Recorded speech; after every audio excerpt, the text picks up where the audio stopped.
கும்பராசிக்கார அன்பர்கள் அனைவருக்கும் எனது அன்பு கலந்த வணக்கங்கள். நான் உங்கள் அஸ்ட்ரோ சின்னதுரை புலிமிசைபுத்தூர் பெரம்பலூர் மாவட்டம். கும்பராசி புரட்டாசி மாத பலன் 2025 நிகழும் மங்களகரமான விஸ்வாவசு வருடம் தமிழ் மாதங்களில் 6வது மாதம் புரட்டாசி மாதம். கும்பராசிக்காரர்களுக்கு எப்படிப்பட்ட கிரக நிலைகள் இருக்கிறது, அதனால் என்ன பலன்கள் ஏற்படும், இந்த மாதம் செய்யக்கூடிய வழிபாடுகள் என்ன, பரிகாரங்கள் என்ன என்பதையெல்லாம் பற்றி இந்த காணொலியிலே பார்ப்போம். இதுபோன்ற தொடர்ந்து தமிழ் மாத ராசி பலன்களை தெரிந்து கொள்ளவும், ஜோதிட தகவல்களை தெரிந்து கொள்ளவும் நமது சேனல் அஸ்ட்ரோ சின்னதுரை சப்ஸ்கிரைப் செய்து கொள்ளுங்க, லைக் பண்ணுங்க, நண்பர்களுக்கு ஷேர் பண்ணுங்க. அதாவது பார்த்தீங்கன்னா சூரியன் கன்னி ராசியில சஞ்சரிக்கக்கூடிய காலம் தான் புரட்டாசி மாதம். அதாவது கன்னி ராசியுடைய அதிபதி யாருன்னா புதன். புதனுக்கு இன்னொரு வீடு உண்டு, மிதுனம். ஆனாலும் கன்னியில தான் புதன் ஆட்சி ஆகிறாரு, உச்சமாகிறாரு, மூலத்திரிகோணம் ஆகிறாரு. மூலத்திரிகோணம் அப்படின்னா ஒரு கிரகம் அந்த இடத்துல இல்லைன்னா கூட அவருடைய ஆதிக்கம் எப்பவும் இருக்கிறதா சொல்லக்கூடியது தான் மூலத்திரிகோணம். இப்போ ஜனன ஜாதகத்தில் கன்னியில் என்ன புதன் இல்லைன்னா கூட புதனுடைய ஆதிக்கம் நிறைந்ததா கன்னி இருக்கும். அப்போ அதனால தான் பார்த்தீங்கன்னா மூலத்திரிகோண வீடு கன்னிங்கிறது புதனுக்கு. புதனுடைய அதிதேவதை யாருன்னா மகாவிஷ்ணு. அதனால தான் புரட்டாசி மாசத்தையே பெருமாள் மாசம் அப்படின்னு சொல்லுவாங்க. இந்த மாதம் வரக்கூடிய அனைத்து சனிக்கிழமைகளிலும் மகாவிஷ்ணுவை பெருமாளை சென்று வழிபாடு செய்யும் பொழுது நம்மளுடைய எண்ணிய எண்ணங்கள் அனைத்தும் நடக்கக்கூடிய அமைப்பாக இருக்கும். சனியுடைய பாதிப்பிலிருந்து விலகக்கூடிய அமைப்பாக இருக்கும். அதே போல பார்த்தீங்கன்னா நம்மளுடைய எண்ணிய காரியங்கள் அடுத்ததாக பார்த்தீங்கன்னா நம்மளுடைய பாவங்கள் தொலையக்கூடிய அமைப்பாக இருக்கும். அதாவது மகாவிஷ்ணு அப்படிங்கிறவர் செல்வ வளத்தை தரக்கூடியவர். அப்போ செல்வ வளம் மகாலட்சுமியோட குடியிருக்கிறது மகாவிஷ்ணு கிட்ட தானே. அப்போ செல்வ வளம், வாழ்க்கைக்கு தேவையான செல்வ வளத்தை பெறக்கூடிய அமைப்பாக இருக்கும் இந்த மாதம் புரட்டாசி மாதம். அனைத்து சனிக்கிழமைகளையும் மகாவிஷ்ணு வழிபாடு செய்யும் பொழுது. அடுத்ததாக பார்த்தீங்கன்னா இந்த மாதம் உபய மாதம், புரட்டாசி மாதங்கிறது உபய மாதமாக இருக்கிறதுனால கிரக ஆரம்பம், அதாவது வீடு மனை கொள்றது, கிரக ஆரம்பம், வாசற்கால் வைக்கிறது, இந்த மாதிரியான கிரக ஆரம்பம், இந்த மாதிரியான வீடு சம்பந்தமான எந்த வேலைகளையும் செய்யக்கூடாது இந்த மாதம். புரட்டாசி மாதம் 5ஆம் தேதி மகாலய அமாவாசை. மகாலய அமாவாசை அன்று முன்னோர்களுக்கு திதி தர்ப்பணம் செய்வதும், முன்னோர்களுக்கு படையல் போட்டு வழிபாடு செய்வதும், அதே போல் பார்த்தீங்கன்னா அன்றைய தினம் பசுமாட்டுக்கு மஞ்சள் வாழைப்பழமும் அகத்திக்கீரை கொடுக்கறதும், அதே போல் நிறைவேறாத ஆசைகளுடன் இறந்த ஆத்மாக்களுக்கு திலஹோமம் செய்வதற்கு மிகச்சிறப்பான நாள் மகாலய அமாவாசை புரட்டாசி 5ஆம் தேதி. அடுத்ததாக பார்த்தீங்கன்னா புரட்டாசி 6ஆம் தேதியிலிருந்து நவராத்திரி ஆரம்பம். 9 நாளும் வீட்டிலே கொடு வைத்து வழிபாடு செய்தாலும் சரி, இல்லை கோயிலிலே சென்று விரதம் இருந்து வழிபாடு செய்தாலும் சரி, அம்பாள் வழிபாடு செய்வது சிறப்பு. அதாவது பார்த்தீங்கன்னா சிவன் காரணம் அப்படின்னா சக்தி தான் காரியம், எல்லாத்தையும் காரியப்படுத்துறது சக்தி தான். அப்போ சக்தியோடைய செயல் இல்லாமல், சக்தியோடைய அருள் இல்லாமல் எந்த செயலும் நடைபெறாது. சிவம்ங்கிறது நிலையானது, சக்தி தான் எல்லாத்தையும் இந்த உலகத்தையே படைக்குது. உலகம் சக்திமயமானது. அப்போ நமக்கு எந்த செயலும் நடக்கணும் அப்படின்னா அது சக்தி வழிபாட்டால் தான் முடியும். அப்போ அந்த 9 நாளும் விரதம் இருந்து சக்தி வழிபாடு செய்யணும், அம்பாள் வழிபாடு செய்ய வேண்டும். 10வது நாள் விஜயதசமி, புரட்டாசி மாதம் 16ஆம் தேதி. அன்றைய தினம் பார்த்தீங்கன்னா புதுசாக, அதாவது அம்பாள் வெற்றி பெற்ற நாள், புதுசாக தொழில் தொடங்குறது, புதுசாக கணக்கு தொடங்குறது, அதே போல் பார்த்தீங்கன்னா வித்யாரம்பம் செய்கிறது, இந்த மாதிரியான எந்த ஒரு செயலும் தொடங்குவதற்கு மிகச்சிறப்பான நாள் விஜயதசமி. ஆக இப்படிப்பட்ட சிறப்பு வாய்ந்த இந்த புரட்டாசி மாதத்தில் கும்பராசியை பொறுத்த வரைக்கும் உங்கள் ராசிக்கு 3ஆம் இடத்து அதிபதி. 3ஆம் இடங்கிறது இளைய சகோதர ஸ்தானம், முயற்சி, வெற்றி ஸ்தானம், ஒப்பந்தம், கையெழுத்து ஸ்தானம், கீர்த்தி ஸ்தானம்.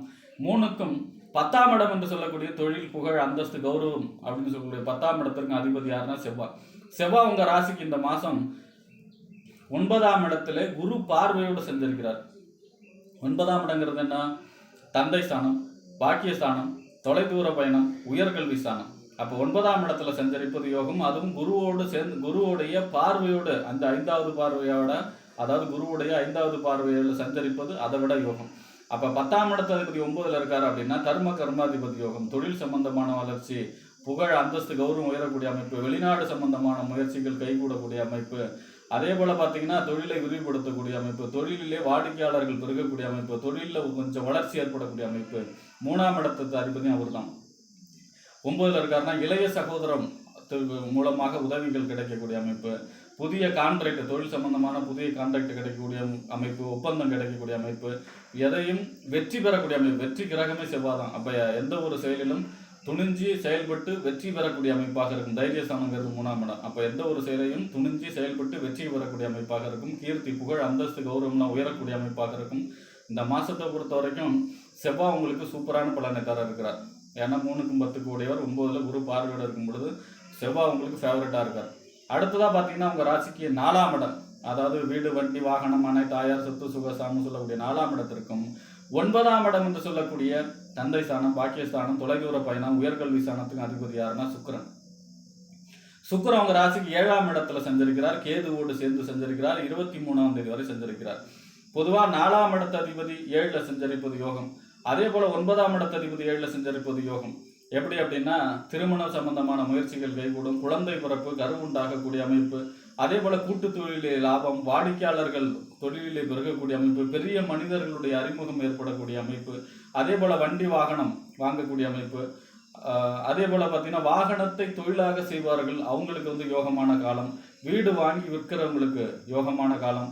அதே போல பார்த்தீங்கன்னா புது வண்டி, அதாவது பழைய வண்டியை போட்டுட்டு புது வண்டி வாங்கக்கூடிய அமைப்பு, இடம் நிலம் வாங்கக்கூடிய அமைப்பு, இந்த மாதிரியான அல்லது உங்களுடைய இடத்தையோ நிலத்தையோ நல்ல விலைக்கு விற்கக்கூடிய அமைப்பு, இந்த மாதிரியான யோக பலனை சொல்லலாம். ஆனால் கேதுவோடு சேர்ந்து செஞ்சிருக்கிறார். கேதுவோட எந்த கிரகம் சேர்ந்தாலும் சரி, எந்த இடத்துல கேது இருந்தாலும் அதனுடைய பலனை தடுக்கும், சுருக்கும். அந்த வரிசையில் பார்த்தீங்கன்னா அதோட 23ஆம் தேதிக்கு அப்புறம் சுக்கிரன் உங்கள் ராசிக்கு 8ஆம் இடத்துல போய் நீச்சமாகிறார், பரிவர்த்தனை ஆவார். அதாவது புதன் வீட்டில் சுக்கிரனும் சுக்கிரன் வீட்டில் புதனும் பரிவர்த்தனை கதியில தான் இருப்பார். ஆனாலும் நீச்சமாகிறார், அதுவும் 8ஆம் இடத்துல போய். அப்போ இந்த மாதம் ஃபுல்லாகவே 23ஆம் தேதி வரைக்கும் சுக்கிரனோடு சேர்ந்து சஞ்சரிக்கிறார்.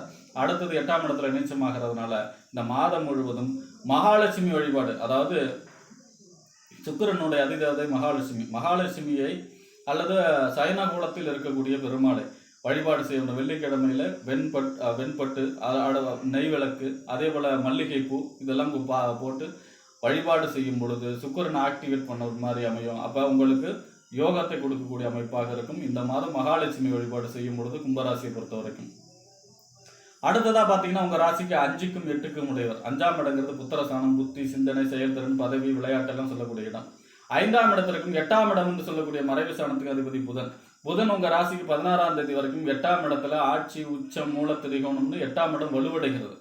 8ஆம் இடம் வலுவடைகிறதே பயம் அப்படின்னா அப்படிலாம் கிடையாது. எதிர்பாராத நன்மையும் 8ஆம் இடம் தான், எதிர்பாராத தீமையும் 8ஆம் இடம் தான். அப்போ எதிர்பாராத நன்மை, எதிர்பாராத அதிர்ஷ்டத்தை, எதிர்பாராத ஒரு பெரிய நன்மையை சொல்லக்கூடிய அமைப்பில் இருக்கும். கமிஷன், ஏஜென்சி தொழில் செய்பவர்களுக்கு, அதே மாதிரி புதிய ஒப்பந்தங்கள் சேரக்கூடிய அமைப்பு, இந்த மாதிரியான எதிர்பாராத நன்மையை தரக்கூடிய அமைப்பு இருக்கும். 16ஆம் தேதிக்கு பிறகு உங்கள் ராசிக்கு 9ஆம் இடத்துல குருவுடைய பார்வையில் சஞ்சரிக்க போகிறார். அதாவது பார்த்தீங்கன்னா 5க்கும் 8க்கும் உடையவர் 9ல் சஞ்சரிக்கிறார். 5ம் 9ம் மிஞ்சும் பொருள் தரும் அப்படிம்பாங்க. ரெண்டுமே திரிகோணஸ்தானம். 5ஆம் அதிபதி ஒரு திரிகோணாதிபதி மற்றொரு திரிகோணத்தில் இருப்பது யோகம். அப்போ பார்த்தீங்கன்னா பதவி, புதுசாக ஏதாவது ஒரு பதவி, பொறுப்பு அந்த மாதிரியான கிடைக்கக்கூடிய அமைப்பு, குழந்தை பிறப்பு, திருமண சம்பந்தமான முயற்சிகள் எல்லாம் கைகூடக்கூடிய அமைப்பு, உங்களுடைய சிந்தனை செயல்திறன் சிறப்பாக இருக்கக்கூடிய அமைப்பு, பாக்கியங்கள் சேரக்கூடிய அமைப்பு. 8ஆம் இடத்ததிபதி 9ல் இருக்காருன்னா தந்தையுடைய ஆரோக்கியத்தில் கவனம் வேண்டும். அதாவது தோல் நரம்பு சம்பந்தமாக ஏதாவது பிரச்சனைகள் ஏற்படுவது வாய்ப்பு இருக்கிறது. தந்தையுடைய ஆரோக்கியத்தில் மட்டும் அக்கறை செலுத்த வேண்டும். தந்தையுடன் கருத்து வேறுபாடு இருக்கக்கூடாது, விட்டு கொடுத்து போக வேண்டும். அடுத்ததாக பார்த்தீங்கன்னா உங்கள் ராசிக்கு 7ஆம் இடத்து அதிபதி. 7ஆம் இடங்கிறது என்ன? வாழ்க்கை துணை ஸ்தானம், அதே போல் பார்த்தீங்கன்னா கணவன் அல்லது மனைவி ஸ்தானம், நண்பர்கள் ஸ்தானம், கூட்டு தொழில், சமூகம், வாடிக்கையாளர்கள் சொல்லக்கூடிய இடம்.